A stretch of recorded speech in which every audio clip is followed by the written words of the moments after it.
कांग्रेस ने आरोप लगाए हैं कि भाजपा के कुछ नेता व्यर्थ बयानबाजी से बाज नहीं आ रहे। जिला कांग्रेस कमेटी के महासचिव अनवर साजिद खान के अनुसार भाजपा सांसद और अभिनेत्री कंगना रनौत द्वारा 3 कृषि कानून दोबारा लागू करने का बयान इसका उदाहरण है।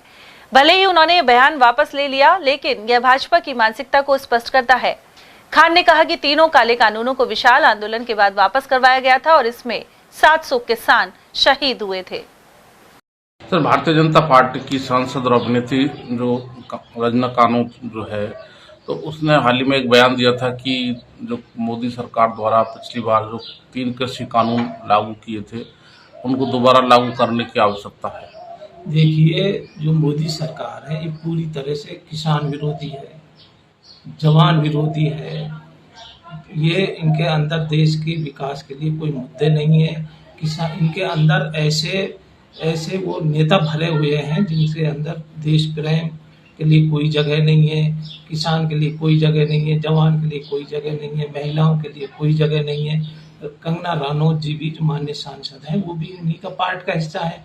बार बार ये किसानों को देखिए, जो किसान नंगे बदन रह गए, खून पसीने से सींच कर हमें अन्न खिलाते हैं, उन किसानों के लिए इनके पास कोई सम्मान के शब्द नहीं है। बार बार उन किसानों का आतंकवादी बोल रहे हैं, कभी खालिस्तानी बोल रहे हैं। यही कंगना रनौत जी ने पहले उन किसानों को रैपिस्ट बोला था, अब किसानों के उन बिलों को वापस, काले जो कानून है जिनके लिए प्रधानमंत्री ने माफ़ी मांगी थी और 7 से किसानों ने शहादत दी थी, उनको बावजूद भी फिर ये इस तरह की बातें कर रही है, पूरी तरह से निंदनीय है।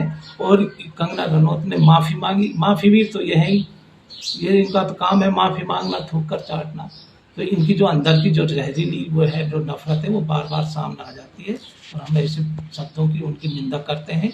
ये देश जवानों का है, किसानों का है, गरीब मजदूरों का है और ये देश इनके लिए हम इनके हक के लिए लड़ते रहे। उधर लोकसभा में नेता प्रतिपक्ष राहुल गांधी को लेकर कुछ भाजपा नेताओं की टिप्पणी का विरोध जारी है। जिला कांग्रेस कमेटी के महासचिव अनवर साजिद खान के अनुसार भाजपा हरियाणा और जम्मू कश्मीर में विधानसभा चुनाव हार रही है। ऐसे में सांप्रदायिक राजनीति के साथ ही व्यर्थ के आरोप लगाए जा रहे हैं। ऐसे नेताओं को मोदी का समर्थन प्राप्त है। सर, कांग्रेस पार्टी के पूर्व राष्ट्रीय अध्यक्ष, लोकसभा में नेता प्रतिपक्ष, कांग्रेस सांसद राहुल गांधी के खिलाफ जिस तरह से बीजेपी के नेता बयानबाजी कर रहे हैं, हाल ही में राजस्थान के प्रदेश अध्यक्ष रहे सांसद सीपी जोशी ने कहा है कि राहुल गांधी का पासपोर्ट जब्त हो जाना चाहिए। इससे पहले भी केंद्रीय मंत्री बिट्टू ने आतंकी बताया और एक विधायक ने जीभ काटने के लिए 11 लाख रुपए देने की बात कही। तो कहीं न कहीं जो बीजेपी के घटक दल है, बीजेपी के नेता है, राहुल को टारगेट कर रहे हैं।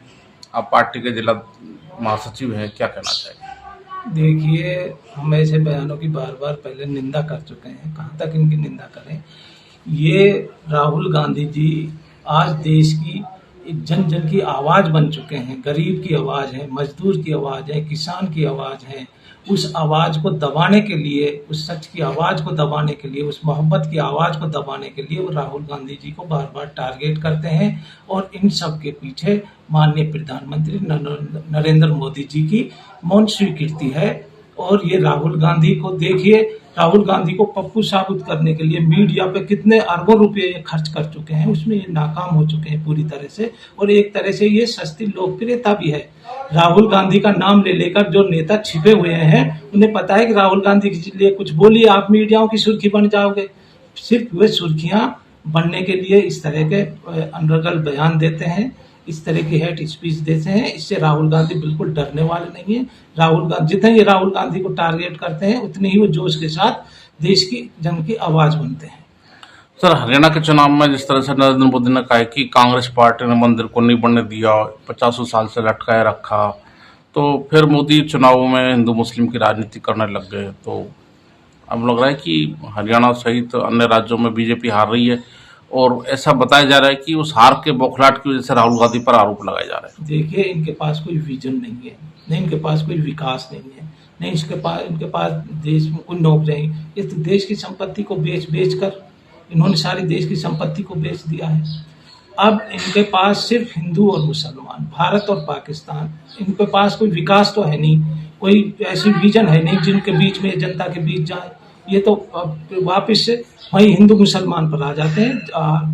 हिंदुस्तान की जनता इनको अच्छी तरह से पहचान चुकी है और पूरी तरह से हरियाणा के और कश्मीर के चुनाव में आने वाले महाराष्ट्र और झारखंड के चुनाव में इनको पूरी तरह से आईना दिखा देगी। तो इसका कोई लाभ बीजेपी को मिलता नहीं दिख रहा है, जो हिंदू मुस्लिम की राजनीति कर रहे हैं हरियाणा के विशेषकर चुनाव में। मेरी बात सुनिए ना, अब ये तो बार बार जनता के सामने इनके पास और है ही नहीं, बार बार यही है हिंदू मुसलमान इनके पास और कुछ है ही नहीं। जनता इनकी इस हिंदू मुसलमान की नफरत की राजनीति से पूरी तरह उब चुकी है। देखिए ना, इनको अयोध्या में हरा दिया, बद्रीनाथ में हरा दिया, तो इनको जनता अच्छी तरह से पहचान चुकी है। और अब इंडिया गठबंधन की सरकार बनेगी और हिंदुस्तान में एक मोहब्बत की आंधी चलेगी। जो इन्होंने नफरत की दीवारें खड़ी करी हैं, हिंदुस्तान के अमान उन नफरत की दीवारों को पूरी तरह से तोड़ देगी।